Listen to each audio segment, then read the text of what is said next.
It's the weekend. It's Mailbag. I'm joined this week by, first off, Whiskey Blue. What a guy. Yes, Whiskey. With Pete, Foxy, Dave, and Paul. If you're not watching on YouTube, I do recommend just go over to YouTube just so you see Whiskey's smiling face, because it's probably going to be the best part of the podcast. If you're not watching on YouTube, please do go over and subscribe and give us a like, leave a comment and all that caper. And if you're not on Patreon and you've got the money, do subscribe to that as well. You get all the episodes ad-free. You get a couple of extra episodes, and it's the only place to get Mailbag as a podcast. And who wouldn't want that to listen to repeatedly every morning on the way to work? Anyway, lads, I have had some technical problems today, so there's no ticker along the bottom. I'm going to have to... Sorry. What was that? It wasn't anything dodgy. Do you know, Jenny, you follow the official FIFA Twitter account. It started showing warm-ups to the World Cup, and it was some belter from Romario back in the day. Yeah. What's your favourite World Cup goal?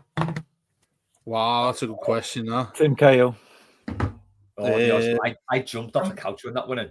One of the Carpathians, Georgie Hadji for Romania in 1994. Yeah, unbelievable. Nice. I can't even remember who it was against though. Yeah, Bulgaria, maybe. When I liked international football, I dare to say it was Owens against Argentina. Yeah. That's when I was bothered. Do you know what I mean? When I was in school. But it's because he played for us, Rodriguez. Because he got and he got goal of the tournament. Didn't he win the fucking player of the tournament or something? Yeah, golden Goose, yeah. 5 goals. I remember when that went in, and I was thinking, God, imagine if we could just pull a player like that to play for us just once for half an hour. We got to play 30 times, none of us saw it. That was the same World Cup as when Cahill scored this, wasn't it? And we were all fuming because we were like, what? Because he won it over Cahill. I think Cahill came second in that. My one was it Bergkamp. I've got it in my head. Bergkamp scored that goal where it lofted over against Argentina. Yeah, against Argentina. Comes over. The first touch and then the outside of the foot finish. That was unbelievable. Unreal, Bergkamp was just unbelievable. Like his goal against Leicester for Arsenal as well, wasn't it? I was going to say that, it felt like that, didn't it? Have you seen that goal when you looked at him play, he didn't seem to have like any physical quality or any physically. He didn't ever look like he couldn't. He never was fast. Certainly in the later parts of his career at Arsenal, but he was just that good, wasn't he? In terms of touch control, everything like that. Signed by Bruce Rioch as well. Incredible. Wow. Yeah. Well, here's one for you. We had I was at a night with Joe Royle, but in a few years ago. It was my dad's supporters club night, and Joe Royle actually said that he wanted Dennis Bergkamp, and we didn't have the money for him. We wouldn't put the money up for him, and then he went to Arsenal. Tore Andre Flo and Bergkamp up front. Oh my God! And Cloud after bargain break back. Sliding doors, lads, sliding doors. Right. The white feather. My God. The team we could have had there is just mad, isn't it, when you think and what we ended up with. Right, gonna kick off with a bit of football, bit of politics. This isn't your thing. Maybe fast forward 5 minutes. We won't go into it too deeply. Which clubs fans need banning? This is obviously about Maccabi Haifa being banned from the game at Villa Park. On football hooliganism grounds, I would like to say it is. Nothing insidious. Anyway, fuck that. Let's get into the question. Foxy, I think we need to, like with Gary's question last week, we need to keep Grande Rouge and the barcodes out of this. I think. Okay. They're just happened, so. Yes, I'm going for Leicester for many reasons. One, they're named after me, which I'm not happy with. Two, well, mainly reason is they play like the fox hunting trumpet thing, don't they? Start of the match. Do they realise that fox hunting is against foxes and they are the foxes? So they are so fucking stupid. Yeah. They promote fox hunting. Like, how thick are they? Yeah. Anyway, enough of them. That's a great. I mean, there are many reasons to want Leicester, but that's probably up there now as one of the top, because that is blatantly just stupid. It's massively stupid. Yeah, massively. They are some of the worst away fans ever as well. Also that. The Tory shouts and stuff like that. Yeah. Pete? I've got a second Leicester, absolutely, because that goes to the women's game as well. Women are bad as well, yeah. I tell you what, I'll give you some examples of the women's game. Aston Villa, randomly the most horrific supporters we had at Walton Hall Park for years. United are actually all right. They're very loud. They travel well. We have What's good the banter, reason behind they're Villa? okay. Villa are just a very strange bunch. They just spend their entire time giving abuse to the opposition rather than like supporting their own team, which annoys me. Just on Villa quickly, I think the only time I've seen like proper hassle at Goodison before a game or maybe after is Villa. I think I've seen it twice. I've seen fights break out twice against Villa for some reason. Yeah. Because you left early. Blame with the Villa fans. No start fight, Dave. I finished them. Yeah. But the actual where you going, mate? Fans, get back in now.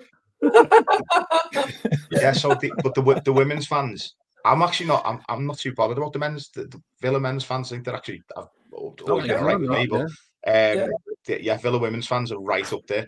They basically, there was one time when they threatened to rip all our flags down from where we were hanging them up. But I was up a ladder at the time. I think they must have thought I was like working for the club, and I was obviously up a ladder. And this lad turns up and said, "We're gonna rip the effing flags down." And I Why was didn't like, he push it over first fucking of all? not. And yeah, he got told, and it was like, I said, I don't work for the club, mate. He said, you won't touch these flags. And he went, well, what are you doing up here? I said, because it's our ground, mate. Like, what are you talking about? If I go to your ground, there's going to be Villa flags everywhere. What you expect? You're an away fan. But Chelsea women fans as well, I think they're up there with just. And this is where I'll join it all up. Chelsea women fans do the "your shit are" thing or dodgy keeper. That was mine. And it's my opinion in terms of banning fans, any fans, all fans who do that. Yeah, agreed. The end. There you go. All right, next. Yeah, agreed. Completely. And likewise, if anyone hears any of our fans shouting that, I think you're actually obliged to give them just a little knuckle punch to the temple. I think that's rules. I don't know, but I'll check on that, but I think so. Dave? Forest. Shout, yeah. I think Forest are going to come. Yeah. I just think, like, I've only ever been to the away game there once, and they were absolute gang of twats. Just like obviously the old Scouse abuse sort of thing. I was going to put Man United on that list as well because they're terrible for the Scouse, but I think that comes with the territory of being from Manchester, doesn't it? Yeah, I think secretly, like, Manx fancy Scousers really badly. You want to be them? The only ones who really, really lay it on thick, and it's like, if you're not and you fancy a girl. You want to be it, and as well, I think I'm at the top of my head. There was sort of not a documentary, but some sort of show on if you're from Warrington, do you want to be a Scouser or do you want to be a Manc? And I think everyone from Warrington wants to be a Scouser. I don't know because it's the roads are better to get to us, but anyway. It would be tough being neither though, mustn't it? But Forest did my head in because when that infamous time when Van Hooijdonk came, scored their only goal, didn't he? And he had like a 19 losing run or something like that. 29. Was it that what it was? Yeah. 29, yeah. Was that the big run? Probably, yeah. Yeah.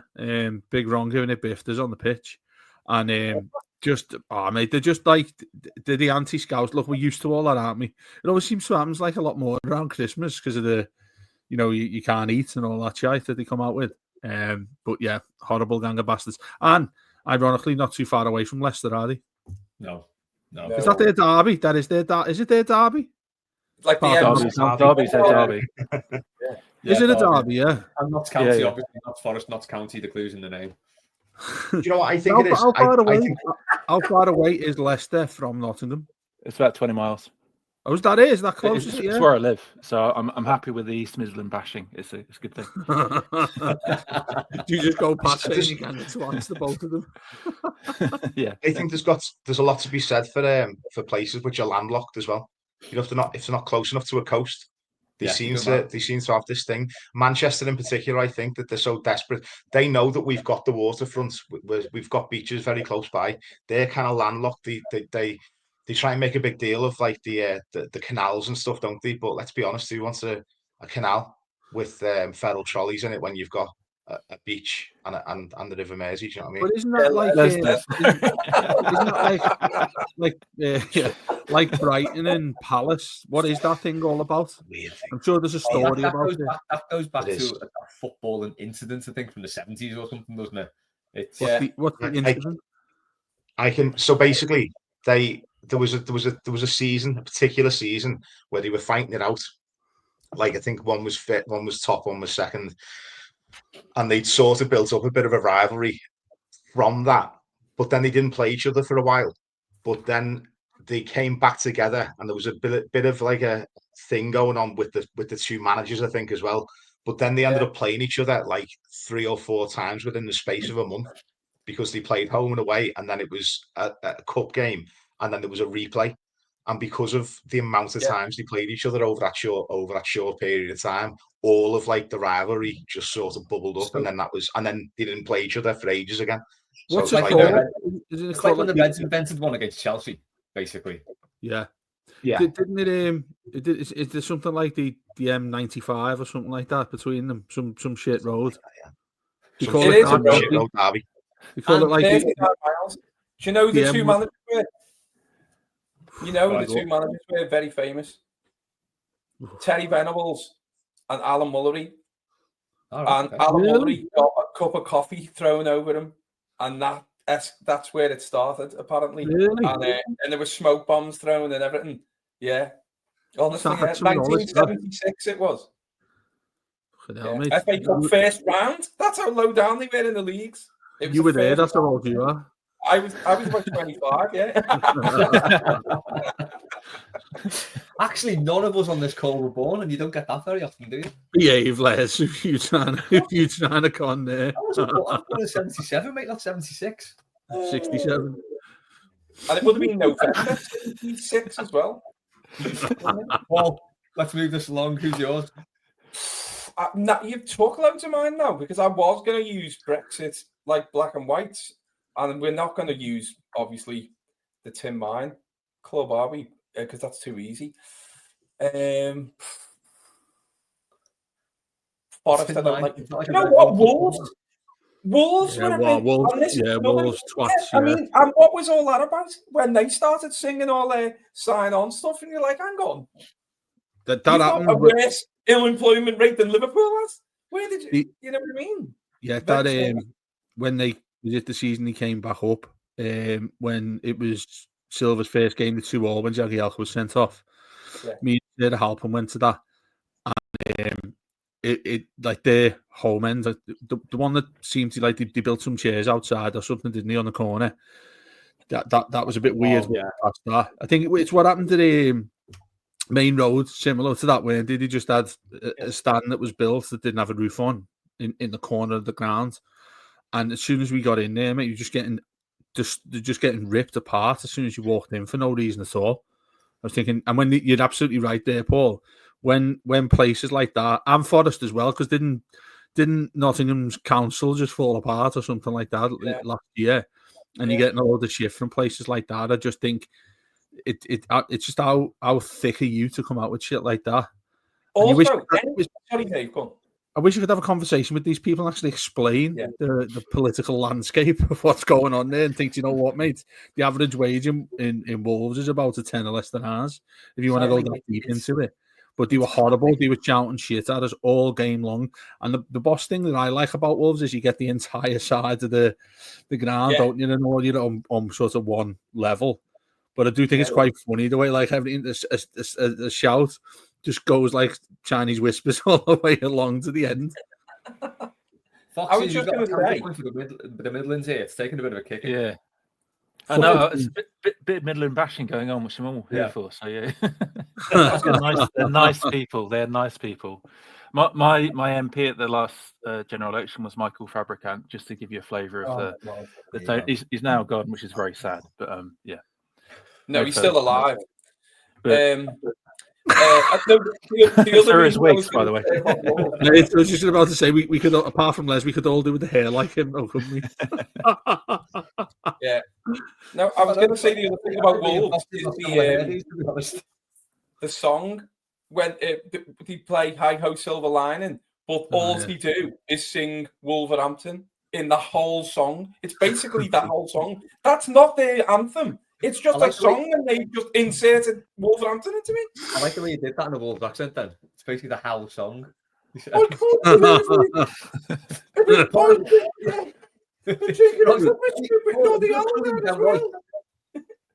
Have you got a club? He's banned. Fancy ban. That was a terrible attempt at a Midlands accent. I thought it was a great accent, to be fair. I love the way you got really high pitch too. Because that's the only way I can do it. And you got a team that you don't like. I'm drinking a cup of soup at the same time. Right. I'll go to Toppy Nose, who said any club's fans, armchair or online ones especially, who think football is like Football Manager, which is fair enough. And we'll move on to Warren's question now. Who was your go-to signing on Championship Manager? I have never ever played the game in my life, so I'm out of this question. Wow. Oh, go on. Cherno Samba. Yeah. Yep. Absolute legendary striker. Okay. Millwall. Dave? Come back to me, because I've got my one, but I've only got like a couple of letters of his name because it was like that obscure. A lot of people will have know I'm going to be talking about, so go to the other lads first. Foxy, Peter, any... Yeah, so I had Samba as number one. Mark Kerr, surprisingly good. Yeah. But also Bakayoko. Yeah. Of our parish was surprisingly good. So those are mine. Yeah. Yep. Pete? Well, there was that thing where the rumour was that Walter Smith did all his scouting on Champ Manager, because there was Bakayoko, Alex Nyarko, Richard Wright were all absolutely unbelievable on foot on Championship Manager. So I'm convinced there was all right. Who was the Swedish midfielder who Arsenal signed? Not Schwarzer, who wasn't allowed in space. The other one. There was like I think it began with Kim Kallström. Kallström. Yeah. Kallström. Again, he was under 21s at the time, and you could get him on a free at the start of Champ Manager 98 or 99, I think it was. And he was unbelievable, and you could just have him for your entire. Did anyone else used to like cheat a little bit where you'd create like another manager, and then you'd go like Liverpool and then just completely destroy them? But like I'd sell all the best players to me to then sell on for profit, but I'd also buy all of my shit players for like huge, ridiculous sums, to the point where I think like as you got like 01, if you did that too many times, you just got sacked, and like or the board would block you from doing it, and I'd be like, but I used to love doing that, and then you sort of look back at how they were doing a few years later, and he'd be in like Division 3, and it'd just be beautiful. Be great to watch. That's passion. That's passionate hate, isn't it? 20 years into a save, and then looking back at the conference, like Have you ever been to a place and then managed that team because you've been to that place? So I went to like Siena 10 years ago, and I never really thought about Italian football, but then managed Siena afterwards for quite a long period of time. I became quite a follower of Siena for a bit off the back of it. It sounds idyllic. It sounds good. There's no way you haven't played Championship Manager, Les. Never. Never. Wow. You do live a strange life. I never liked management games. So like there was Football Manager like on the Commodore 64 on the Specky when I was a kid. But I always preferred because you could play it. Crap. You could play it. The Commodore. You're saying you were only born in 77. What the fuck's the Commodore? Commodore 64. One of the best home computers ever created, man. Fucking Commodore. Les played with the original Sabutio when it first came out. It was that early. He couldn't iron it. He couldn't iron the pitch. Even the pitch was black and white. It was that old. Yeah, you had to put the iron on the stove, didn't you? Dave, who's your player? Who's your player? Go It on. was wool. So okay, so for those, and I think Warren might well remember this since he's obsessed with it, or if he is obsessed with it. His name was Tonton Zola Mukoku. Yeah, and absolutely. Yeah. He was on a free, wasn't he, early on? always on a free, and he just as well, wasn't he? well, if you Google it, his stats were woeful. The stats were woeful. I don't know why. It was just like it was a cheat on the game because his stats were woeful, but he would absolutely rip it apart in the league. And just like looking at his career there, he was actually at Derby County for 2 years, but never played a game. And he was just shit. But yeah, listen to this. I've just got his Wikipedia open. He's a Swedish former midfielder who played as a footballer who played as a midfielder. He is renowned for being a legendary figure in Championship Manager, the video game series. Joe Madeira is very much like that, Dave, as well. He's from Kinshasa. Or something was he from? Or Gouveia, I think, Portuguese. And his stats were like ridiculous, though. I don't know, and again, most of these people are still only like 40 years old now. Cherno's 40 now. He's younger than me. Mukoku's 41. It's madness. I've got one here, the ultimate, but you used to have to pay for him. Freddie Adu. His debut when he was like 14. Yeah. And he just completely fell off a cliff, but he was in Champ Manager. He ended up being like fucking R9. Didn't he go to? Did he go to Bayern? Was it or something like that? He ended up. He went to Rangers for a bit as well. For a bit. Yeah, that's right. Yeah. So there was. Do you remember that lad? This is like not to do with Championship Manager because I don't know anything about it. Do you remember that lad Sonny? Someone who played for Ajax. Sonny Pike from Ajax. Sonny Pike, yeah, little Cockney kid playing for Ajax with ridiculously long hair. Never came with him, did it? Can I just say with the Mukoku there, it says when interviewed on the BBC radio series Sport and Witnesses in 2022, Mukoku revealed that he is working as a sports agent in Sweden.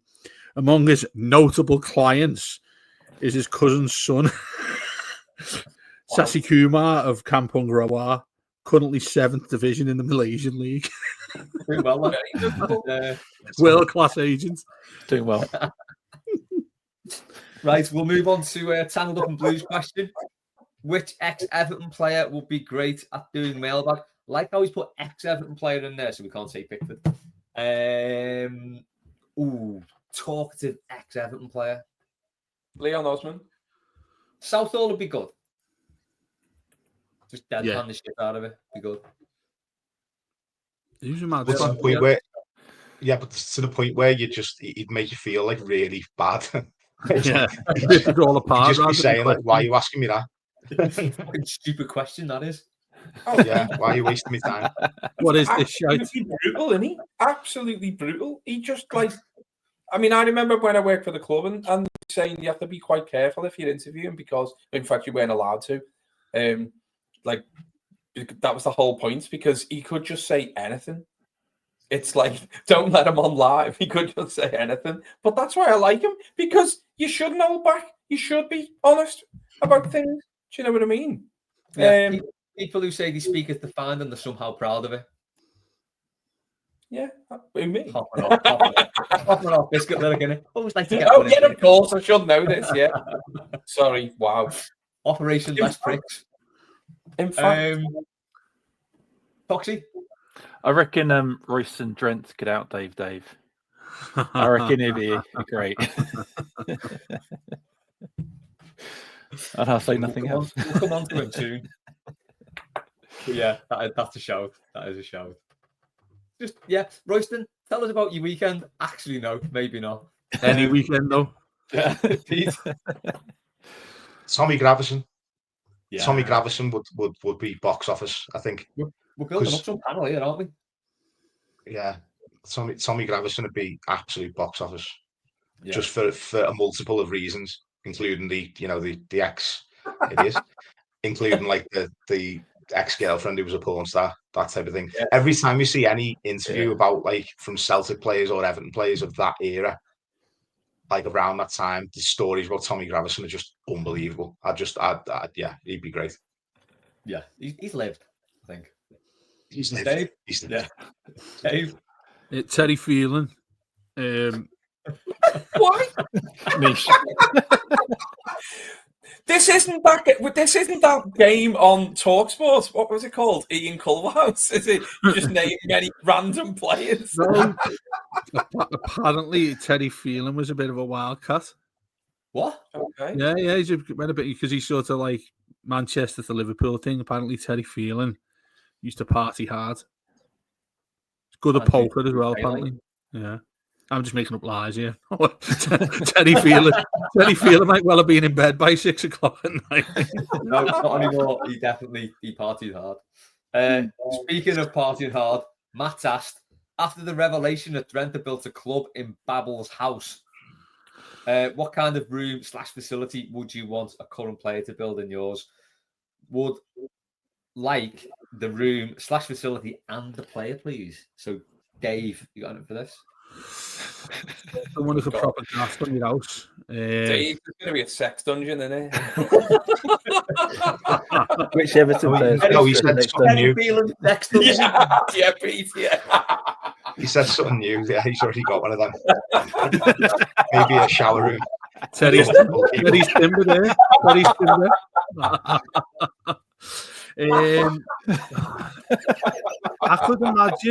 I could just imagine like giving like overalls on and all that and a bit of like plaster on his face after a hard day's work. I'm gonna go. Radio, is that what you're saying? Yeah, would skim the walls and all that. I can imagine James Beattie would do that well. I'd have James Beattie. Sure. Somebody we paid a lot of money for, he didn't really deliver, so he'd end up doing that sort of job because he had to retire early because nobody wanted him. So I'd go. What room would you build for you? That Reds room off 50 Shades of Grey. Jeez, I haven't even seen it. Yeah, I knew it'd be something like that, though. Well, I haven't thought yet. Can you come back to me? I was too busy slaughtering Dave. Not like that. Foxy. So, I've got 5 kids, so I need a place to avoid children. So a quiet room, TV, Fresh. comfy chair, pickle fridge, wine fridge. So I was kind of thinking which Everton player is best for scaring off young children. And there's an obvious answer to this. Who's best at scaring off? and it's Pat Nevin. So Pat Nevin dressed up as a witch I was thinking with a long black wig behind him, stood outside the room to scare off children. I think Pat Nevin, the profile, would make a tremendous witch. And just keep him outside. Coming to Halloween theme. Yep. What a boy. Put him in a black cape. Give him a lollipop. Witch's outfit. He's got the nose. He's got the profile. Huh? Oh, Pat Nevin. Pat would actually love to do that though. Mad bastard.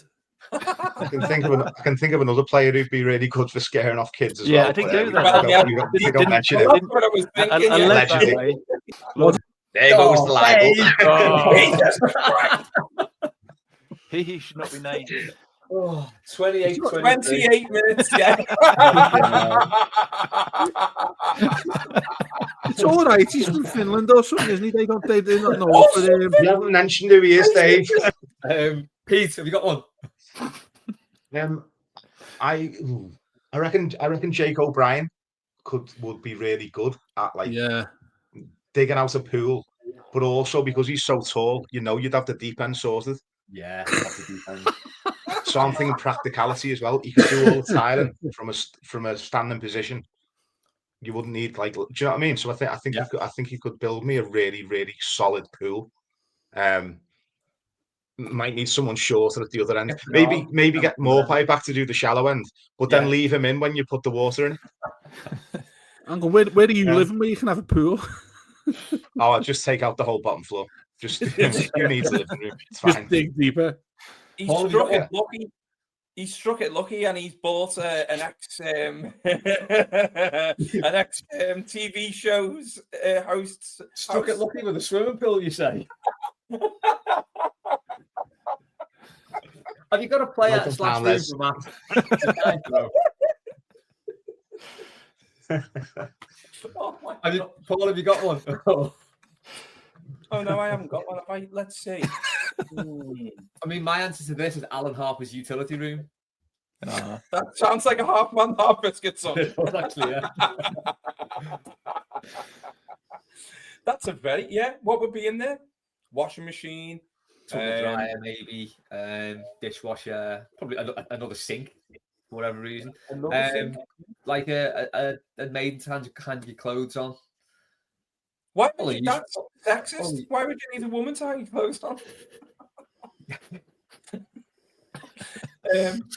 We're getting back into Dave's dungeon territory. Yeah, Dave's dungeon. Welcome to Dave's dungeon. No, I wouldn't say it like that. It never left. It wouldn't lure people in to say that. Right, I'm not greeting on the door. Let's get this podcast relatively back on track. Mike's asked, Paul, come back to me when you got one. Mike's asked, can anyone find data on who's given away the most penalties in Everton history? I'd like a top of the pop, top 10 style rundown. I did look, it doesn't seem available. But let's have some guesses. We'll just do top 3. Top 10 could take a while. So we put Michael Keane in a picture. Got to be Yeah, Michael you Keane would, up yeah. there. Got to be. Yeah. He's probably number 1, isn't he? So we're doing Richard a reverse Dunn. countdown. Surely Richard Dunn's Yeah, Richard Dunn's got to be up there. Yeah. Phil Neville. Yeah. Well, you're just thinking the Lucas one in the derby. I can't remember any others than that. It was the handball. That one, the handball that we're all notoriously remember. Oh, the one in the at the Anfield Road end. Yeah. He got sent off as well. It was before half time, wasn't it? Yeah. Or was it? Yeah. Yeah. Yeah, he'll be up there then. Twat in goal. He did. He gave away one at Anfield, didn't he? Who's the twat in goal, Dave? I'm not talking about him, but anyway. Starfish. He took Gerrard out when somehow he decided to run out and just chase him. If you remember, he didn't even have the ball. I know. It might have He'd have gone over to throw it. it was Cout or something like that. He did it, or he scored it or some shite. I don't know. I think. I see you've done your research, Dave. I know you're going back. I think to like mid-90s when we went to shite. I'm not going to say Dave Watson. Maybe it's probably years gone by where you probably had a couple on there just for the. Carl Tyler. Look at the insult on Les's face there. I would have mentioned Dave Watson. He's a low-key Everton legend, Dave Watson. I don't think he gets enough credit, does he? Well, I'm not saying he's not a legend. I'm just saying he gave away a load of pens. Did he? I don't know. I reckon there are more penalties now than there used to be. I don't think you said that. Yeah. It'd be the longevity, wouldn't it, with Dave Watson? Because you'd think because he played so many games. Yeah. But I want to think about like there. I'm going along with players who are twats, so I'm going Inchcliffe. Inchcliffe probably just gave away pens because he hated us. Do you know what? Like, we'll put the question on the head. Give us your top 3 Everton twats then, Dave. Wow. The keeper. Who's that? The keeper. It's like a Stephen King novel. The keeper, Barnby and Inchcliffe. And listen, I'm giving him a compliment, calling him the keeper. I haven't given it. Yeah. That is a shout. Inchcliffe's horrible, mate. I can't stand him. You know, I really can't stand him. Have you seen Me, Myself and Irene? Yeah. Jim Carrey gets his chin done. He starts looking like Andy Inchcliffe at the end of it. Apparently that's who he based himself on. And he got a gun.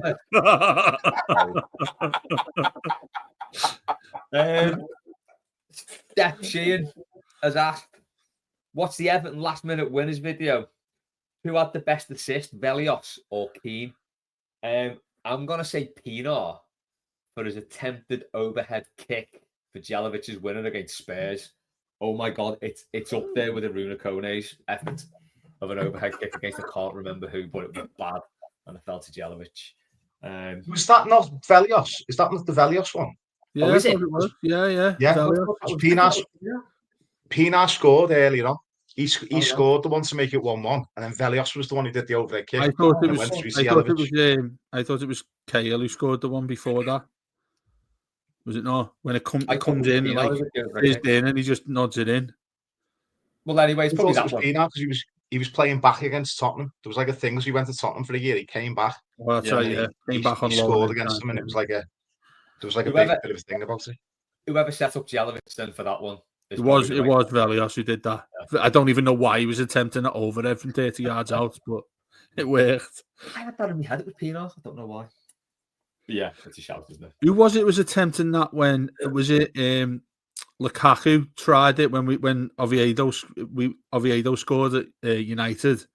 Yeah. Someone tries, I think it was Lukaku tries an overhead and it just completely misses it and then it gets fizzed across goal when Oviedo scores. I can't remember if it was Lukaku, but I'm pretty sure it was. Yeah. We've attempted some shit overheads, haven't we, to create goals? Maybe just keep doing it. And also, he's asked how many last-minute winners were you at, and which is the most memorable. Worked out he was at 7. Hinchcliffe being his first. Fucking hell, you mention him all the time. And Rooney was the first game he was pissed at. That Hinchcliffe one at QPR must have been a belter to be at, to be honest. I think Rooney's the most memorable for me, I reckon. What else is on the list? On that video, think of it. So there was Cahill away at Sunderland. There was Andy Johnson. Arsenal. Yeah, in the hailstones. That was boss. Yeah, Seamus Coleman's absolute rasper against Cardiff. I'm throwing in McFadden against Charlton because that got us into Europe. That one. Yeah, that's a shout. And it was a ridiculous goal. I mean, he just had. He was sublime, just randomly at times, wasn't he? And when he just flicked it over their defender's head and volleyed it into the bottom corner. Is that when he had Rodney from Only Fools and Authors' rat's tail pony? I don't know what that was ridiculous. That wasn't it? No, it was after that. He had that, and when he turned up, and he was like the Scottish Rooney, they were calling him.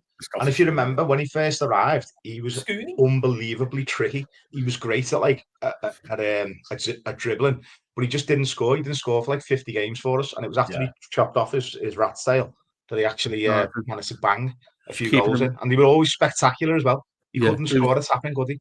It was reducing his pace was electrifying after that because in my mind, I think Dwight McNeil's like that these days, even though he's shit. You know, where like he just really can't run fast at all. I think McFadden could never run fast, but he was brilliant on the ball.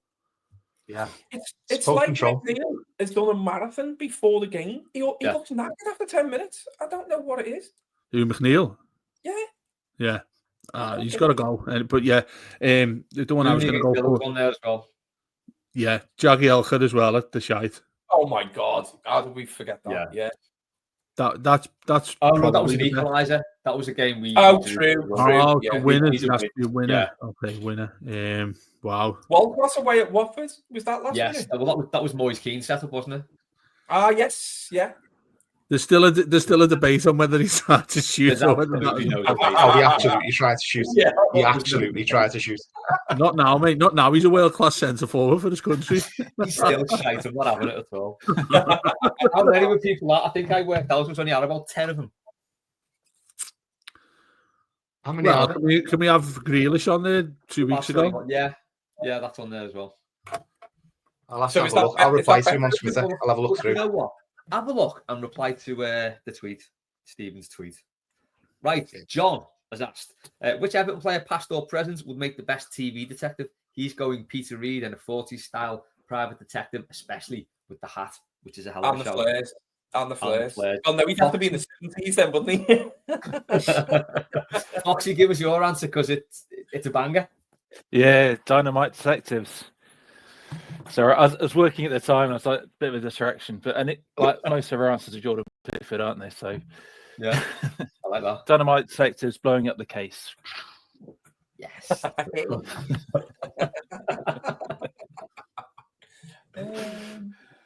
Pete.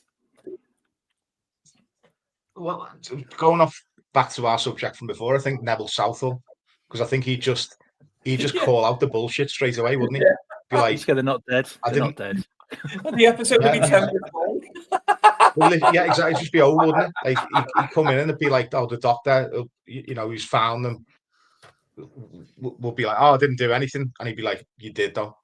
then the credits would roll. That probably wouldn't make for good viewing, but I think that Nev would call out the bullshit so quickly that yeah, you just wouldn't be able to. You just look at you, wouldn't he? He'd get a confession out of you within seconds. By the way, can I say something about these detective shows? Why don't people ever just shut the fuck up?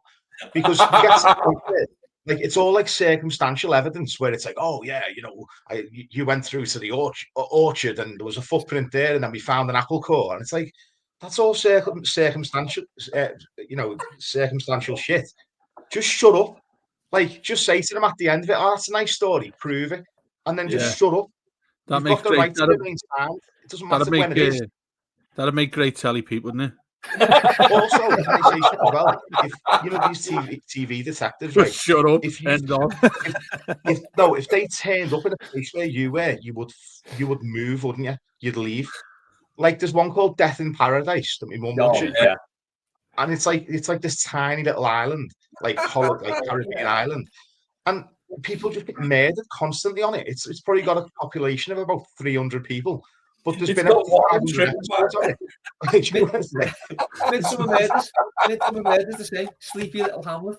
Fucking hell, what are you on about there, last of the summer wine? Was that Murder, She Wrote? Murder, She Wrote.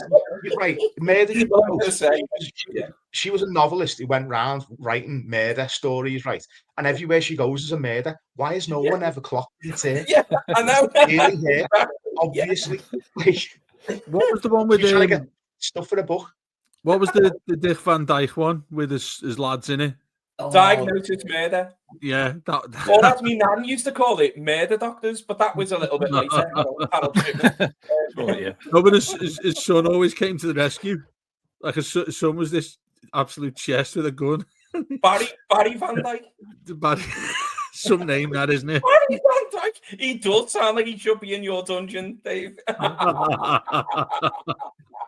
Paddy and Virgil. Who are you going for? Me? Yeah. Phil Neville. Do you remember Touch of Frost? Yeah. So I'd have the Neville brothers doing it there. Oh, God. So yeah, I think Neville at some point will come out with a tash because I don't think he's ever had a beard in his life. So I mean, he was called Teabag, wasn't he, off Prison Break? Oh yeah. And I could just imagine him, and because Neville just like rips football matches apart, doesn't he? After it's finished, I actually don't mind Neville as a pundit, which I'll probably get ripped apart for. But yeah, I mean, Phil's a shit manager as well, so we'd probably have to alter careers. At what point would they end up investigating? For having them. Yeah. I think if it was Phil Neville, would it be a touch of frosted tips? Oh. Yeah, I'll give it. It's fair enough, Les. Phil Neville's want to just be dead. He's a little grass, isn't he? You just end up like it wouldn't even be anything really entertaining. Yeah, that's it. Like, he's a grass who was bullied at school. He'd be a fucking brilliant detective. He's a prefect, though, isn't he? So it'd be like the whole show would be around like the case of the missing pencil or something, where someone had borrowed a pencil off someone and hadn't given it back. The case of the missing Kit Kat. Wouldn't be anything interesting. Yeah. Who stole my rubber? The case of the giving away pen. He's back in the sex dungeon again. Sorry, Paul, what did you say? I said Phil Neville and the case of the giving away pen. Yeah. I've got to mention. I was better than Tim Howard in goal. You mentioned them. You said the name. Wow. I know, yeah. Oh, yeah. Because it's going to annoy Dave, Andy Hinchcliffe, I think. Just because Andy Hinchcliffe. Now, yeah, he's definitely a bad grass, isn't he? Yeah, the Andy Hinchcliffe show. Well, basically, he'd just be going around telling everyone else how he could have done the murder and how he could have done this, because he can do everything better than everyone else, can't he? It's do you ever find with the twat that like he's just never. He's just too serious all the time. There's never anything that's a slight bit of a joke. Or, if a player does something like if a referee falls over, he takes it seriously. He seems quite a humorless guy. He's an absolute twat. The amount of times, though, he's a pundit, do you just think his family don't like him? So they're just happy to see... Yeah. Oh, he's definitely been bin bagged by his wife, him. Rochdale against like Accrington. Yeah, you can go and do that. That's not a problem. Yeah, it's bringing money in, isn't it? And they're all like, it's a night out for him, but it's a night out for us. And they all wear pictures of his face and punch you. I'm gonna move this away from Hinchcliffe. Got bin bags in the car. Mine would be Ancelotti because he's the only fella to have ever found a player in DCL and Godfrey. What a detective. That's a good shout, that. Yeah, I like that. Yeah. Liam, and we're potentially be your coffee. Sorry, go on. We're potentially going to verge into possible Pickford slander here, which Liam, as you'll probably know, I've got no time for this, but I'm going to ask you a question anyway. Who is more precious, Evertonians about Pickford or Gollum about his ring? Personally, I think we're a bit OTT about the England's number one thing. Sorry. Wow. Liam's Irish, so maybe I can see why the England number one thing. And if you don't like international football, I can also see about the England number one thing. But for me, I do think that's quite a big thing that's kept them at Everton. Foxy will come to you on this. What do you reckon? I think having that big game thing with England has definitely helped them at Everton. I think definitely him playing for us every week and being star man for us has got him to stay in the England team, and likewise him being star man for England and goal has got him to stay for us, like for Everton. So I'm not a massive Everton fan, England fan, so I'm not too bothered. But like from a perspective of that, I think it's been a good thing. I do wonder, and I'm not going to bring Neville Southall into this, but I bring Neville Southall into this. So, like, except for Les, I think maybe Paul. None of us have really seen Neville Southall play in his pomp. So our images of Neville Southall are just like YouTube clips or kind of short clips of him making amazing saves. We never really seen him play. But we take it on the evidence of all the Evertonians who went before us and saw him play that he was the best keeper in the world at the time, and also other people saying he was the best. So it's probably like a period in the 80s, he was the best keeper on the planet, which no one really disputes. But we kind of take it as fact that Southall was the best keeper we've ever had. But a lot of us don't really know that for truth. Because are you talking this down? Are you going as far as saying he probably wasn't there, Foxy? No, that's a similar shout to when people say all of Dixie Dean's goals wouldn't have counted because he was offside, and if VAR was there, he would have been shit. Yeah, but no, I'm more saying like for Thomas. I know what you mean. So I'm more saying for Pickford that like the Evertonians. So a lot of people say for Pickford that he's good for England and crap at Everton. But all the Evertonians know how brilliant he's been for us for the last 4 years. He's kept us in the league. Yeah. He's been player of the season like 3 out of 4 years, whatever. He has been immense for us. There's no shadow of him being our best player and kept us up in a similar way that Southall was the best keeper in the league at the time because people who were there told us, but we don't know it. And people who watch Pickford from afar don't see how good he is week in, week out, but just listen to us, Toffees, and we will tell you. You can see he's like player of the season for 3 out of 4 years. Branthwaite got it last year, I think, but before that it was Pickford. So there's no question that he is incredible, and I will protect him. The only 2 bits of Everton memorabilia I've got in my house, signed stuff, a Jordan Pickford signed cap and a Jordan Pickford signed shirt. I've got nothing else at Everton. I will have no bad words said against the lad. No, I tell you what, that's got to be the most serious answer to a question that's made complete sense on this show. And you know what? I think it's my fault because I misread Liam's question. And so little bit of a dig and thinking, should we really be this over the top about him? But over the top about the England's number one thing. So I kind of misread the question. So probably put you off on a bad tangent there. But Pete, go on. I have the opinion. I saw this tweet once and it said, as Evertonians, we accept that we are shit at the moment, but only we're allowed to say that we're shit. Yeah. And you all know what I'm talking about. It was a tweet from age. So it was along those lines. And I've got this thing about us, right? To put it into context, how much we think of Jordan Pickford. We hate everyone at some stage. Like I remember Romelu Lukaku was like banging in goals. I think he got 25 goals in a season. People were saying, yeah, but he doesn't run the channels. He's lazy. And it's like, when he left, there was people convincing themselves that we'd be fine without him because we got these 3 number 10s and, all he did was score goals. We will literally find fault in absolutely everyone. And that's just the way we are. We won't let anyone else say anything about our players, but we will. the fact that Jordan Pickford has such the backing of us, I don't know anyone who would actually realistically say we should get rid of Jordan Pickford. For the fact that he's been here that long and he still doesn't have that, that's kind of like, for Evertonians, for us to be saying that, it takes a lot. Do you know what I mean? To be absolutely adamant that he's great. But on the flip side, though, if he does ever get replaced as England's number one, the next person who does it will no doubt have the same thing. There's always been a thing about England's goalkeepers where they always get slated, they always get put down, and then they move on to the next victim, and that's just the way it's always been.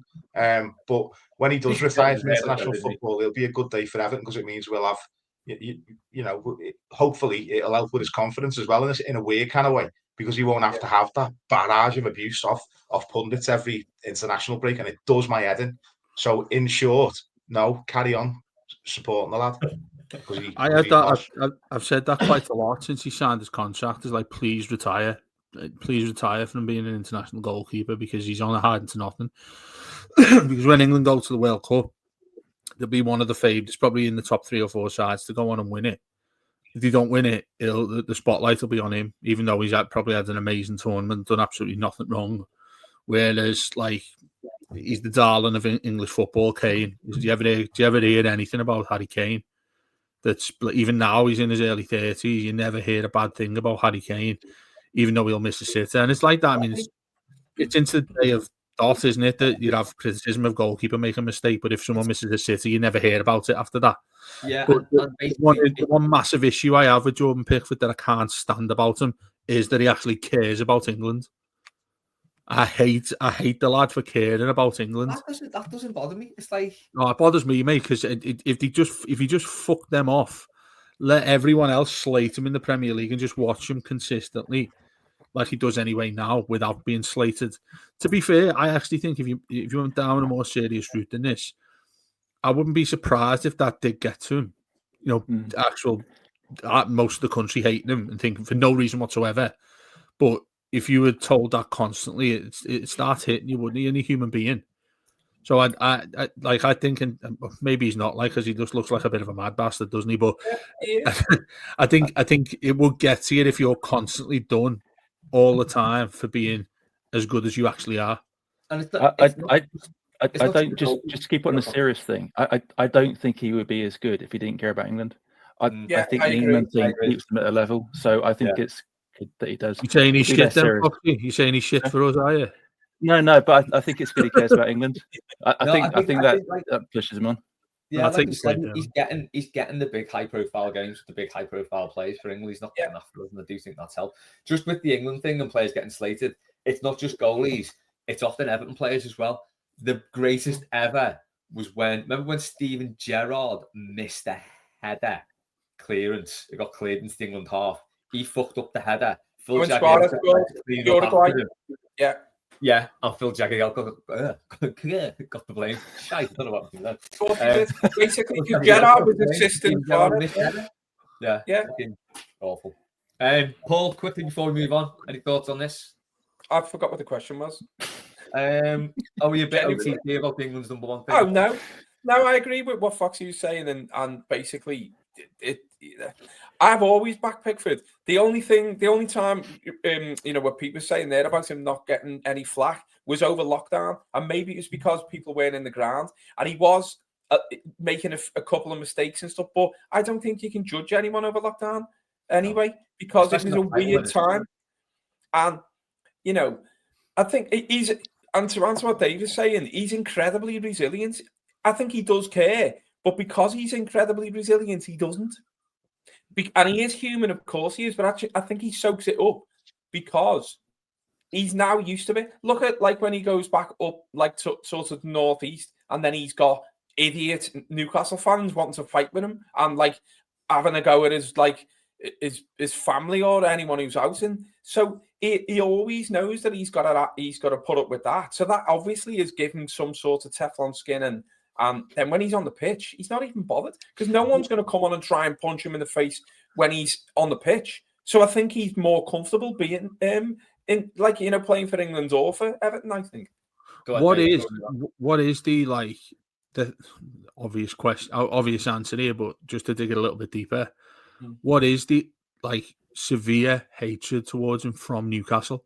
Because I don't ever hear much from Newcastle slating whoever currently plays for Middlesbrough or Sunderland. What is it? What is it? It's just like It's us, just, yeah. Or Sunderland thing, isn't it? That's it. yeah, because he's so good. Let's admit it. If Gerrard was shit, we wouldn't have cared much about him at all. Oh, so but he also interacts with their fans when he goes to St James's Park. He always has done. He doesn't ignore it. He'll laugh and they can't put up with it, can they? But I can't remember the time we got him at the age of what, 19, 20, something like that. Was he or early 20s? 2017, yeah. So you got him there, but I can't remember an occasion there, and maybe I'm wrong here, and maybe you'll get Newcastle fans completely correcting me on what I say, but I can't imagine at the young age he was at Sunderland, he was getting slated by Newcastle fans, other than the fact he was a Sunderland player. He wasn't England number one then, though, was he? Yeah. I get that then. So you'd say that is all entwined in it, is the fact that he's England's number one. You probably have more Newcastle fans that probably support England than you get from Scousers for the obvious connotations. Yeah, and probably Nick Pope doesn't help either. Mike's question, moving on to Halloween now. Halloween's gone a bit mad, hasn't it? It will be in my cellar, mate, when it's fucking party time. It's party time in my cellar. It's all mad. It's my birthday. Of course it's mad. Mate, you come into ours, you think the devil did exist. He does, he's right there. Next part of the question. Dave dresses up in normal clothes for Halloween just for a change. Wearing arseless chaps. He opens the cages to let them go for a walk. Is there anything worse than a toffee apple? I quite like toffee apples. Yeah, but they are only if you brush your hair with it. Yeah, that's it. The sticky part of them's hard work. Wow. You think there's something what's cynical about that? Do you think something dirty about that? No. Let's take that quote, take that soundbite, and use that. Did you start there? I think you've. This probably sounds bad, doesn't it? I think you've got to lick them first to make them soft. Use that as well. I can put this in a song, no problem. It's like getting the. What are they called? Bite it straight away, yeah. Sugar dummies like that. You can't bite a sugar dummy unless you've proper licked it hard for a while. Oh, this is gold. Absolute gold. More to the point, I think that the final. I think it looks like a butt plug. Now you can bring that other soundbite back in. It's bad when it gets sticky. Right, Mike has also asked, what minute will we give it up on Saturday? Now I think he's talking about Everton at Man City and not someone giving it up in Dave's dungeon. You're even worse. You're digging it deeper. 10th minute. 20th minute. We'll have an all right first 20. Then they'll score and it'll be game over. I think the answer to both is 7. Yeah, well, I was going to say the pronunciation of minutes in Dave's dungeon is actually minute, but carry on. Any advantage? The clock doesn't even start in my mate. Yeah, I think similar to what you said there, Les. I think we'll miss a golden opportunity, and then they'll go up the other end, and that'll be done. Unfortunately, I think. Yeah, I said on a Manchester City podcast, I said I imagine them to win 3-1. I think we'll struggle to score a goal there because it's a different Manchester City now, but it's a different Manchester City that's equally looks like it's going to be as good as the previous one that won everything. So I think it's going to be a long afternoon. Yeah, we're going to get a very Moyes-like performance, aren't we? It's going to be. Oh, we need to play like our asses, don't we? Nearly have 10% of the ball and half a shot on goal, and then hope that they don't score. And sorry, before anyone pulls me on a very Moyes-like performance when he did have a pretty good record at Man City, I'm talking like Moyes against clubs who have gone big and are very good. So, since City, last minute every year, wasn't it? We've been decent. We've not won there 15 years. I don't know what you're all worried about. I don't know what you're all worried about. There is going to be no minute where it collapses. We're gonna beat them 2-0. We're gonna get an early goal in the an early second half goal. City going to come at us. We're going to score a breakaway goal with the last kick of the game. 2-0. Illiman and Zai, double, done. Shut up, Pete. Get back in your cage in mine. Sorry, what did you say then? Sorry. Yeah, 2-0 Everton. 2-0 Everton, Illiman and Zai. He's going to tear them apart. But unfortunately, then they're going to buy him in January. Yeah. Oh, man. We can never enjoy anything, can we? No. Paul, any thoughts on this? I'm just getting the odds up for 2-0 in July, actually. And I'm going to do it. Does anyone want to have a guess at what the odds are going to be? Because I'm going to go about 125 to 1. That's it. Yeah, I would. Anytime. I'd go one. Foxy. Oh, no, well, first goal, because you're saying he's getting both. Next. I'd say if it's first goal, I'd say 80s. Right. So someone else answer the question while Paul's doing maths. Yeah, Foxy's doing his question. No, I was just basically saying to Tom before I came on, I said, regardless of what anyone thinks we should do, we have to just be realistic, and sit and expect that Moyes is going to be Moyes. It's going to be a low block. We're going to have about, probably 28% possession, and we will have opportunities to break forward. There's no Rodri. I think he can get at their midfield, but I don't think we have the pace on the transition. And I think it is Rodri. I think Rodri is available. Yeah. Oh, fair enough. He said, the comment from him was that he probably won't play a full game, but you can probably get 70 off him. So, and even him half bat is still top quality player, isn't he? But absolutely, they're a different side now. They used to be. So maybe we do. I think we might have touched on this on Monday, Dave, but this is where I would definitely play James Garner right back and not O'Brien, because Doherty will. Yeah, I agree with that. Everywhere. 100%. I'd have O'Brien. I'd have O'Brien next to Keane and fuck the captain off. Is Keane fit? Is Keane fit for it? Maybe not. I've never done it actually. Best players not there, getting battered. I was pulled in the comments because I don't watch press conferences, which is fair enough. So I never know what's going on. Foxy, your question. Do you want me to read it? Go ahead. Yeah. All right. So if you were a ghost, so already dead and can't be harmed anymore, and had a time machine, where would you go and what would you see? I mean, it'd be remiss not to come to Dave first on this. I know, yeah. You're allowed to lick my lips then.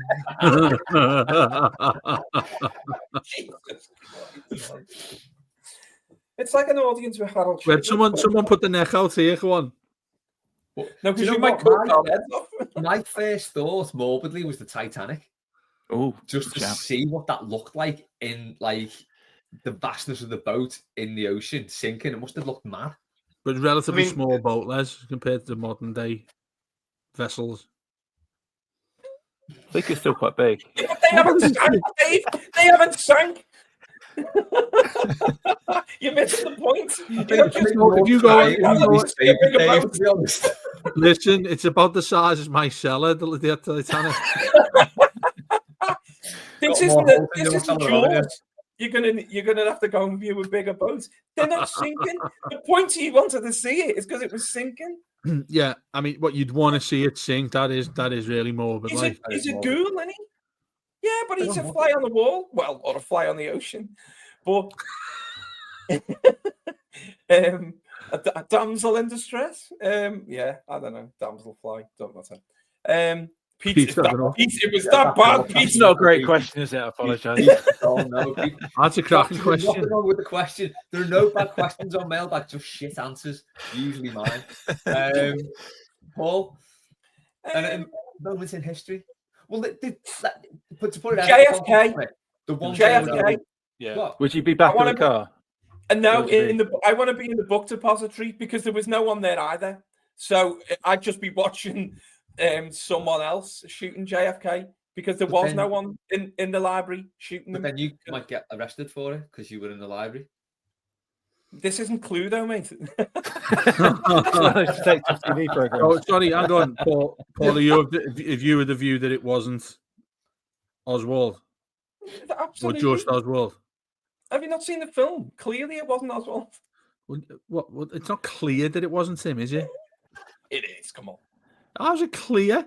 I'm not a conspiracy theorist or a nutcase. You know me by now. I personally think he had a shot at him. Might well have missed him, or might well have hit one of them because the bullet goes through about 12 people and he bounces off a wall.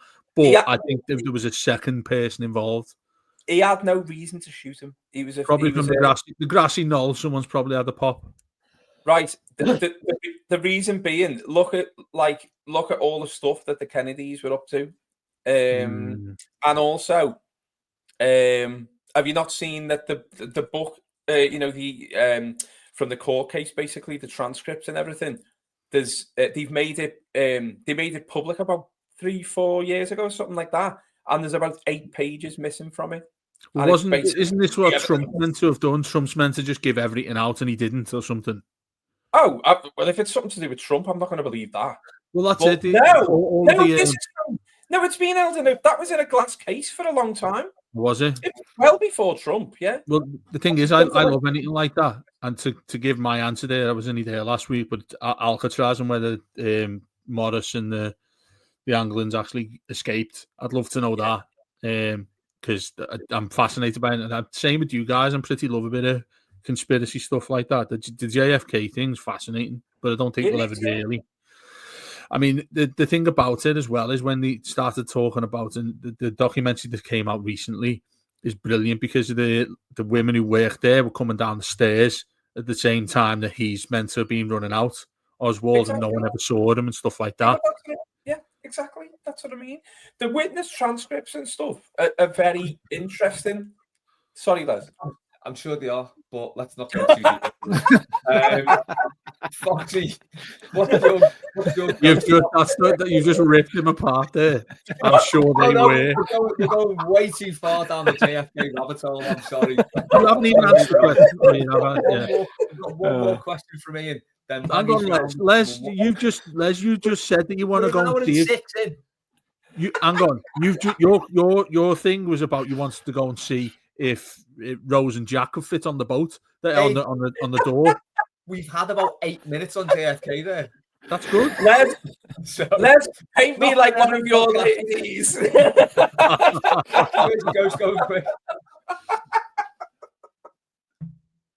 The bearded lady. Been 84 years. Yeah. Foxy, where's your ghost going? Yeah, I'll be very quick then. So I was kind of thinking like Hitler's bunker or something, just to be there at the end, see him fall apart. Did he actually shoot himself? Did he escape to Brazil and produce goalkeepers? Who knows what was? Who knows what really happened then? Right, Ian's the moon landing as well. The moon landing flag. Yeah, I thought moon landing too. It's got to be something more, but hasn't it really? You got to see something gruesome. French Revolution. Let's go see that. Awesome. Great times. 23 Cromwell Street. Times. Pete's just gone to read those.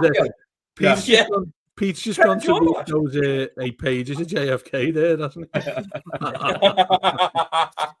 he? Ian's asked, "Hi guys, hope you're well." Well, you're not because you're moaning. Yeah, I'm not moaning, Dave. I've got to move it along. I know when there's a twinkle in your eye, Leslie. Hi guys, hope you're well. With us playing Man City tomorrow, which player over the years who we sold to them was your favourite? So the important thing is that we've sold to them. Les Scott. Yeah, I think Les Scott for me as well. Although I booed him quite a lot for his Cruyff turns in the area. I also like John Stones a lot too. You're going to say that? Calm down. See, yeah, you called him the lad when I said we might be signing him back. Yeah. Did Andy Inchworth go there? Oh, he was there before us, wasn't he? We signed him from Man City, didn't we? Then Howard Kendall followed him and sold him again. Bastards. I genuinely think that's why he hates Everton, because he hates Howard Kendall. Could be, yeah. He sold him from Man City. Then and it's Howard's. Listen, Howard's anniversary, isn't it? It's today.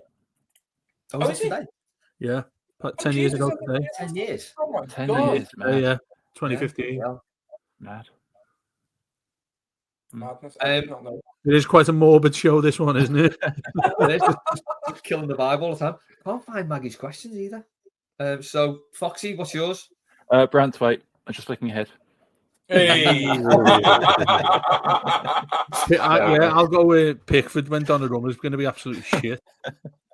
This is definitely gallows humour, this, isn't it? No. Halloween theme, isn't it? Well, Halloween is my birthday. I was going to say, Les, we'll have Mailbag Halloween special. Well, it's on a Friday, isn't it? So we'll have to do it quite early. So that was one of Maggie's questions while I find them. Do we turn up in costume, or in my case, wearing absolutely nothing? No. So yes, so Maggie's question is: are we having a Halloween mailbag? Yes. Are we turning up in fancy dress? If so, what's it going to be? So I think me and Louise are going to a Halloween party as the Shining Twins. Wow, so you're dressing as a little girl? Awesome. That makes it sound terrible. But it is. That's what it is, isn't it? Or you could have at least it's fine. You could have bottled in and gone as little Daniel on his little. No, we're gonna cycle. Go twins, I think. We all know that Mailbag's a safe space, Les. So just it is. So anyway, if anyone's doing Halloween fancy dress, what are you doing, Paul? Serious look, this isn't he? He's looking. He's going to be Neville Southall. That's Paul's look. So. Paul's on Ann Summers now, isn't he? Having a look like me. So he's not frozen because he's still blinking. No, he's ignoring us. It's been Nev. I mean, I have no idea what he's doing. Can you hear us? Well, I mean, I don't know. I'll dig. I don't know what's going on. I'll dig this one out, and you can. I don't know if many people might have seen it, where I went to a Halloween party as Jesus. You've seen that, haven't you? Yes. Have you seen it? You've seen the picture. Yeah. So I mean, I could bring that back again because I've got a tent downstairs somewhere. So Jesus / Captain Caveman, wasn't it? Well, it was. People said Jesus / Moses. I mean, you could take the pick, really. So I might bring that back. Yeah, roll it back, man. Foxy. I've never ever done Halloween at any point in my life. What? But I think no. I grew up in the West Country. It didn't exist where I grew up. We hadn't been Americanized. I'd probably go as he cannot be named. We go as Voldemort. I thought you were going to say Howard.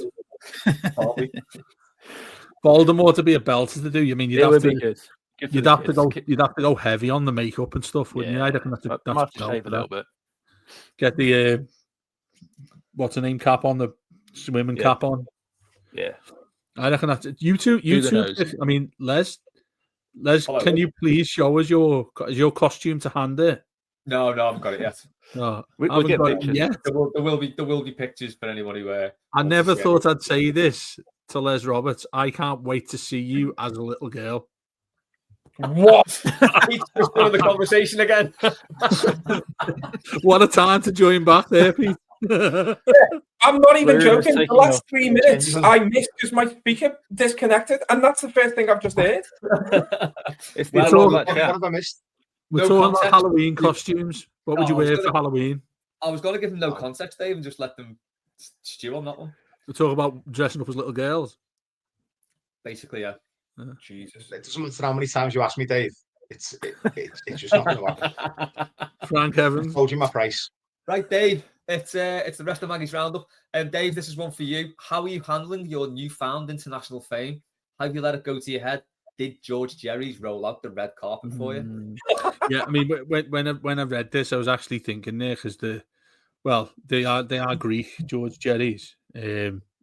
So I'm wondering if they witnessed anything about me, or indeed know who I am, because they do have a lot of fans that go in, and I've never had the bottle to go in and mention that. Like, we talk about them a lot. So can they sort me out a free kebab? So yeah, I mean, the answer is no. But having said that, I've had several newspapers across the country who've asked if they can use my content on various levels. Some of them the worst, as you can imagine, the worst newspapers have got in touch with me. But that was quite a spontaneous night, to be honest with you, because it was our anniversary and we just decided to do something crazy. So my Mrs. Haley decided to, but as you can in Vegas, all sorts of shit going on, isn't there? She decided to get a ride around the strip Sorry, what? in a match. Yeah, that's why I agree, because I thought you meant something else. But it was you'll have seen, most will have seen her take it in a massive trolley that you drive around in there, and it just was unsafe. I think the fella who was driving it was. I think we picked him up at Alcatraz because he just looked like and he looked absolutely bladdered. And there was 6 of us, all of our family came, and there's me on my own. And because it's a tourist thing, obviously we had to pick one girl up at Treasure Island. Just one girl got on there, and she was American. And I said he picked each. She had a MAGA hat on as well, which was going to throw her off in the desert. But as you're going round, the fella comes to you and asks what song you want to play. So he comes to me and I was like, yeah, I've got to do it. I said Z Cars. He went, what? I said Z Cars. Never had a clue what I was saying. Realising then eventually that in America it's Z, not Z. So I'm saying Z Cars. Still didn't have a fucking clue. And also it's called Johnny Todd, but carry on. He went round like, and you get like a few because you're going up and down for about an hour. And I did like, a couple of ballads, Take My Breath Away, all that sort of thing. And I thought, I'm going to ask him again here because I'm not getting my money's worth because it's about £100 for the night. So I took my phone to him and said, that's it. It's just a picture of Tim Cahill. And he's like, I've no idea. It's even worse. He didn't even know what was going on. So I said, look, on your phone on Spotify, put this in and the words. And he said, okay. And then, randomly, we just weren't expecting it to start. He put it on and just started blasting outside Bellagio. And we're just driving up and down. And I'm standing at the back like that, just singing Everton songs all the way through. And obviously, it's got every single type of person in the world there. So people are looking at me. When we stopped at the traffic lights, I was like, what have I done? People looking at me. Maybe we're going to start throwing things at me. But yeah, it seems to have gone... like a normal day, Dave. Yeah, that's what I mean. It was the perfect place, looking for the strippers after it, going in a trolley. With that, the amount of like people who retweeted it and football banter, fucking dickheads and all that sort of thing. It's been quite funny because every day you get like how many likes you've got on Instagram and all that, and it's still been going. And it's been over a week ago now, so. Yeah. It's a cracking laugh though. I made up I did it in the end when at the time I was regretting it. I was buzzing when you showed me you're going to be ripping around a strip in a shopping trolley. Amazing. But the stupid thing about it was I was like, could have done something. We don't have an actual theme, do we? But like something Blue Room related there. We could be ruling the world right now if I'd have connected anything. Do you listen to Mailbag or something like that? The Blue Room is nothing if not a missed opportunity for us all, isn't it? That's right, yeah. Like Everton, really. And I am banging to the idea of Mailbag sponsored by George Jerry's, by the way. You keep saying this. You keep saying, listen, you've all shit yourselves. You've all shit yourselves because no one's been yet. And I've been banging on about George Jerry's for years. Nobody's been. Christmas night out. My mum and dad live around the corner from me. Oh, yeah, you've been. You know how nice it is, don't you? 5 years we've lived there. Yeah. Very rarely. And the thing is, Les, it's closer than it's ever been. I don't go past the ground that way. That's it. I only go there. Oh. Yeah. I was going to say, if you moved out, let's walk, innit? One word answer time. Who's the biggest football terrorist, Benitez or Sorensen? Sorensen. Benitez. I mean Sorensen. No, Benitez. I've got to chime in here. I'm going to say Benitez because I think he's a prick. I don't think Brian. I like Brian Sorensen as a person. Yeah. I'm not convinced. It's the nicest way to put it. Oh, mate, he will ever be. You splintered off that. You splintered off that wall you're sitting on there, mate. Roberto Martinez kind of thing. Lovely fella, shit manager. Yeah, basically. Right. What I'd say is, right, when he first came in, he told us, "Don't judge me after 5 games. Judge me after 30." Right. And what he said was, it takes a while for the players to adapt to my style of play. And this is why it's, so in other words, if it's he was preparing us for the worst. And then we were like, okay, well, maybe after 30 games, we'll be okay. We're 90 games in now. We've won 10 home games in that entire time. Right? So we're getting to the point now where it's like, if we are judging you at this point, I'd like to say we're not reactionary. Yeah. What I would Yeah. say is he tells us that it takes players 30 games to get used to his system, right? But the problem is that he replaces half the squad every summer. So then it resets.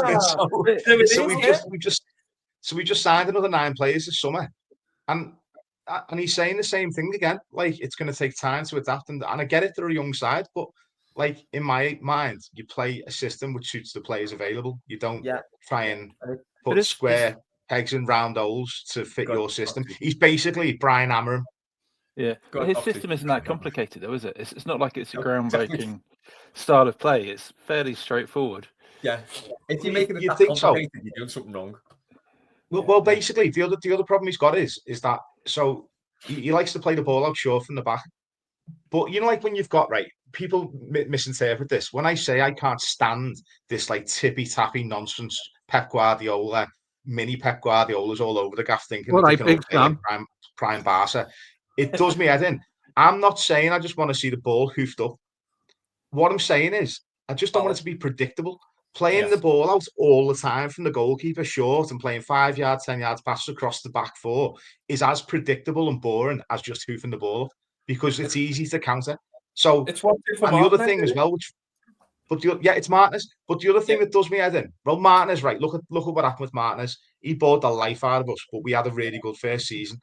But then it all fell apart. But we were always giving this bullshit about like, oh, you know, I remember getting beaten the derby 4-0, and he said we were phenomenal. And this is Brian. Brian doesn't do that because he's very sort of he's the opposite. He's like, oh yeah, we were crap today. But he kind of sort of says that, like, you know, we've got a young side and, you know, we're developing, and I get that. I do have some sympathy for that. But as I say, in terms of the style of play, the problem he's got is that when we're actually playing the game, it's like he's got a controller on FIFA where he wants to dictate exactly what every single player does. And instead of having a controller, he shouts. So he constantly gives instructions to players. Constantly.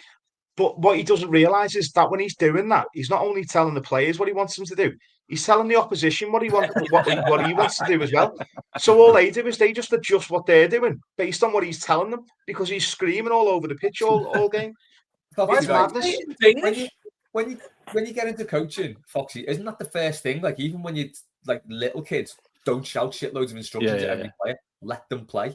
That's that's the maddest thing ever. It's like the first thing you do. It's also, when you're a control freak like me, it's quite hard, but it's the thing you have to learn just to let them get on with it, and just make the mistakes. And crazy. Right, lads, we're pretty much out of time because we've done 1 hour 22. Time is infinite, lads. What do you want to? It is. It's a classic. Maggie, your questions. We've got to get rid of it. We've got to get rid of about 15 minutes of it for the libels. So. Yeah. Maggie also said, Pickford 4 more years of the rave discuss. I think we've kind of already done that. And I'll finish on this. Answer to the hot topic. This from Maggie. Aside from those lovable Reds, that obvious country, and probably Millwall, surely the answer has to be Hadjuk Split for throwing literal chairs at the park end, and also for cursing us. May they never return. If anyone doesn't know what the Hadjuk Split curse is, I will put it in the thumbnail on YouTube, and I'll also post it as an image on Patreon, because I want your image of the girls in the Shining list. Dave, that will be coming your way. Don't worry, you'll be the first one to see that. Can you come the game in it? You'd be on the game in it. If you're playing on Halloween, I would surely. We're it for Brian at the ladies' games. Opens the lift doors and just like loads of red blood comes. Middle-aged man turns up to women's football match dressed as schoolgirl. Well, it's all right. If you're not here's one for you. Right, just to finish on why Aston Villa fans are the worst supporters in the Women's League as well. One of them turned up twice last season, dressed as Olaf from like one of them big blow up like costumes. Olaf from Frozen. It's like a cartoon snowman. So we nicknamed him Olaf the Nonce. Fucking hell, Paul. What a melt. We will have to end on Paul's point because it was a worldie. The pressure's on you with this Halloween costume, lad. Oh, it's gonna look immense. How are you doing your hair? Dave, you're liking this too much. I don't like this. Do you know that he's only got a top on and he's got no trousers on, Dave? No bills on either. Yeah, all the time. Yeah. We always dress the top off for mailbag, don't we? A leather thong. Yeah. Oh, good. I'm glad it's not just me. Mate, you're outlining my Halloween costume here. Right. That's just your Wednesday attire. Thanks to Pete. Thanks to Foxy. Wednesday on a Friday. Thanks to everyone who sent questions in.